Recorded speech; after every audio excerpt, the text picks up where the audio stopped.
Dr. Talley, you're going to talk to us about the ever-changing academic calendar. Unfortunately, I am. As you know, Board, we've had an interesting fall relative to weather. So tonight, I'm bringing to you your thinking on some recommendations we're making. You know that students and staff missed 4 days of school, Tuesday, September the 11th through Friday, September the 14th, due to Hurricane Florence. By order of Governor Henry McMaster, we were out of school on those days. As you know, when we build a calendar per South Carolina law, districts are required to incorporate 3 weather makeup days into their calendar. Our calendar has those weather makeup days. Those are February 18th, March 15th, and April 22nd. Those are severe weather makeup days.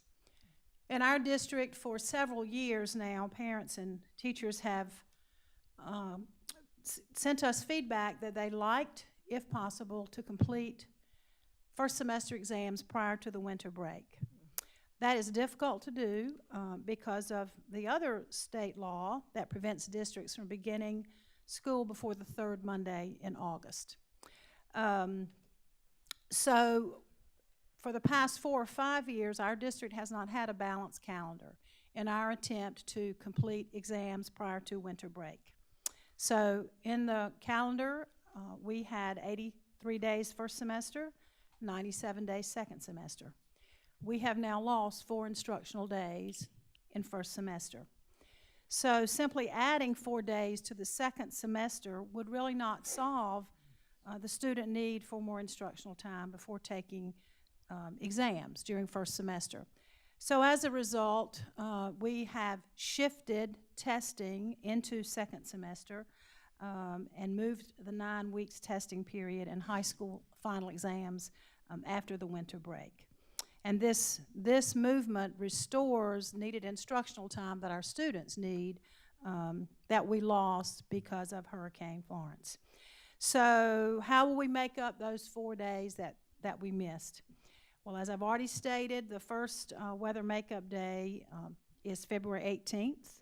So now we'll have a full day of school on that day. Everyone will come to school, students and staff. Our second weather makeup day is Friday, March 15th. And our third weather makeup day that's already in our calendar is Monday, April 22nd. Again, already designated in the calendar as the third weather makeup day. The district also needs to look at another day for that 4th day. And so what we have looked at is adding Thursday, June 6th to the calendar as an additional instructional day, which would make the calendar 180 days, and adding a 4th makeup day for students and staff. That would move the teacher workday professional day to Friday, June the 7th. It was original Thursday, June the 6th. And that would mean the teacher's last day becomes Monday, June the 10th. Now, I told you it's been kind of a hectic beginning because not only did we have Hurricane Florence, but then in October, we had Hurricane Michael. And so the district closed on Wednesday, October the 18th because of that weather. So that makes a 5th day that our students and staff have missed school. The board does, any school district and school board has options in the event of inclement weather. And I wanted to just go over with you those options before I ask you to move on my recommendation. Of course, school districts, the first option is that, and some districts do this, you can lengthen the hours of the school operation by no less than 1 hour per day for a total number of hours missed. So we could add hours to the school day. Second option, we can always decide to have school on a Saturday. I can tell you that's not a popular option. I'm sure you know that. We could poll these students that are here tonight. I wonder what they would say. Saturday, yes or no? I think that would be enough. Another third option is that the Board of Trustees has the power to waive up to 3 days that we've missed for inclement weather. So I'm happy to answer any questions, but tonight I'm asking the board to move on the administration's recommendation to approve the amended 2018-2019 school calendar. That recoups the 3 days that are already in the calendar and then that additional 4th day. This does not address the 5th day, because when I prepared this for your packets, Michael had not occurred. Okay. And I will remind the board, it's only October. And I'm not a soothsayer, but I'm quite confident we're going to have more inclement weather. Yeah. So, board members, you have heard the recommendation of the administration regarding the changes to the 2018-2019 academic calendar. So at this time, do we have a motion to approve the changes as presented? Mrs. Knight, I'd like to make a suggestion. After hearing Dr. Talley and realizing that truly this recommendation was done prior to us missing the day last week, I would like to recommend that the board pin this from the action item list, move it to a pending list, and address it at our next board meeting. The reason I would like to do that, I would like for us to hear from our teachers, the staff, our parents, our community. I will be honest, I'm going to give my personal opinion. I don't think adding 1 or 2 days to the end of the year buys our students anything. I think we've already completed testing, we've already gone through graduation. I don't see that buys anything, but I understand that Dr. Talley and her team want to make sure that we get all of the instruction time in that we need. That being said, our board generally does not forgive days. So this is such an unusual circumstance. This was directed by the governor. I think we all need to take that into consideration. The other thing I think we need to take into consideration is, as Dr. Talley stated, we have not hit the winter months, and we do not know if we're going to have ice storms.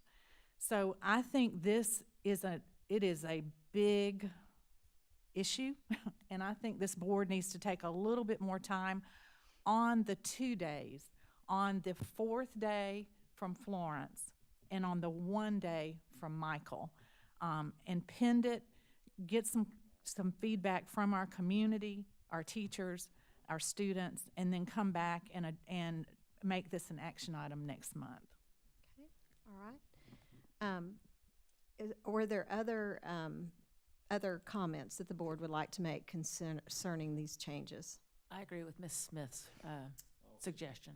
Okay, all righty. Do we need a motion then to? I don't think so. Are We're just moving moving the it item to a the next pending board list agenda. for the And next we board had an agenda? unusual circumstance, so I think it warrants that movement. Okay. I also just want to make a comment about Saturday school. Yeah. I think I recall in the past we've done Saturday school, and we really do have about 40% absences on a Saturday. So you really are not gaining instructional hours for all of our students. And I absolutely agree with Ms. Smith that we'll move this to a pending list and we'll bring it up at the next board meeting. And talk through also adding an hour to the day, because it seems like operationally, I mean, how do you assign the classes, kids' activities, all the transportation? I mean, is that? It's a nightmare. Have we ever But, done that? And could you imagine the traffic? if I we just did it know out that an there are hour many later? districts in North Carolina, because our poor neighbors to the north have lost lots of days this year. Right. And I have family who lives there, and they've told me what they're doing up there. We're not in that dire straits yet, but it's a nightmare. It's a logistical nightmare, but we can do it. I mean, I think all of us as a board are struggling because, I mean, we believe in instructional time. I mean, Right. we are here to support instruction.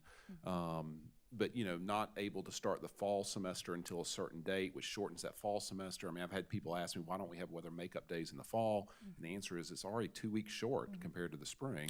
And I think most of our families want to complete the first semester before Christmas when able, just because of the gap in the Christmas break to come back and take exams. It's just tough. And I would certainly, Dr. Powers and board members, encourage you to talk to your legislators about that law. If ever you had leverage to talk about that, now's the time to do that, because it really does hamper us when we build a calendar.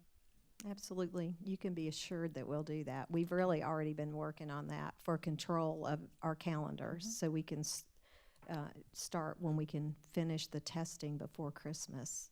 And then I think I know the answer to this, but Dr. Little, if we had politely told the governor, no, we were going to keep the schools open and we were going to keep our buses and we could not use White Knoll High School as a shelter, that would have gone poorly, I presume. Poorly, yes. He may have invited me to take a vacation for those 2 days. And probably us as a board Well, too, I but. mean, he has the executive power to close the schools. He does not have the executive authority to forgive schools, or forgive days. That rests with the legislature. I do believe, as we're sitting here talking about this conversation, that we really need to talk to our local delegation about this particular issue. One size fits all doesn't work for anybody. Right. And it amazes me that as a school district, that as a state, that we allow Myrtle Beach to determine when everybody else in the state goes to school. Mm-hmm. That is, it's absolutely amazing that we look at the educational needs of the children in Lexington and say, your needs are not important because Myrtle Beach gets to decide when we go to school. Dr. Little, I think that is an excellent reason why this is a very opportune time to bring that up with our delegation, because Horry County and Georgetown County were much more severely impacted by the Florence event, and they're probably feeling the effects of no flexibility as well. And so I think we've got a really better than usual opportunity to make our case for, let's local school districts make the decision on their calendars. Especially coming from a state that prides itself on self-governance compared to the national government, and here we are as a state government not allowing our county leadership to self-govern themselves. But Dr. Little, I did understand from Dr. Talley, not only can the legislature forgive days, but this school board can forgive days as well. That That's is another correct. part So of our just as a option. reminder that the school board could forgive up to 3 days, and then After we've made up you 3. have scheduled the first 3 Right, days. that's correct. Right, after we've used our 3 That's right. built-in days. I'm sorry, one quick thing. So there are 2 really bits of misinformation that I think people have questions about with this that I would like to just take a moment to address. The first Dr. Powers mentioned is the question of why don't we have makeup days in the fall? So Dr. Talley, I'm gonna lob that question over to you. So why don't we have makeup days in the fall? If you could talk about, number one, why we don't in the fall and why it's important to put your makeup days later on in the year. If you would just tackle those 2 things. And then I want to tackle the question about why can't we use a collaborative planning day as a makeup day? Because those are the questions that seem to keep coming up. Well, I think it's pretty obvious why we don't put, to me, it's pretty obvious why we don't put weather makeup days in the fall, because we need to get in as much instruction as we can pretty quickly. And Mr. Salters will tell you, he and I talk about this all the time. People say to me, well, I've gotten lots of calls that have said, go ahead and put that weather makeup day in the fall. I can't guarantee that we're gonna miss any days next year in the fall. And then if we put that in there, we're out of school. That's missed instructional time. So it's a crapshoot. Now, you can say back to me, but for the past 4 years, we have had inclement weather. But you know what? As soon as we put a weather makeup day in that first semester, we're going to have sunny skies and no wind and rain. Maybe we should put it in. So maybe we should. Well, and also, Dr. Talley, if you put that day in the fall, then that takes a day away from, It takes away a day the from second instruction. semester. It's you're not maximizing your, yeah, that's exactly right. So, second question is, when your collaborative planning day. Districts per law are allowed to miss up to 3 hours per day. In our case, we do it either 5 times a year or 6 times a year. Because we go to school a longer time, and that formula equals out to allow us to do that many days. But that half-day counts as a full day. So, but the question is, well, we're gonna add the half-day to it, why doesn't that give us the actual more instructional time Because for you the have to have, calendar? you have to have 6 hours to make up a day that you've missed, and that's Correct. per law. Right. Ms. Knight, may I just say one more thing? Yes. The board wants to hear from the community, and on the Lexington One website are our telephone numbers, our addresses, our email addresses. And so if you hear of someone that has an opinion about this and they want to share it, please contact any of us and let us know your thoughts before we vote next month. And I know that we all have heard from a lot of Yeah. folks already, but please call us. Let us know how you feel.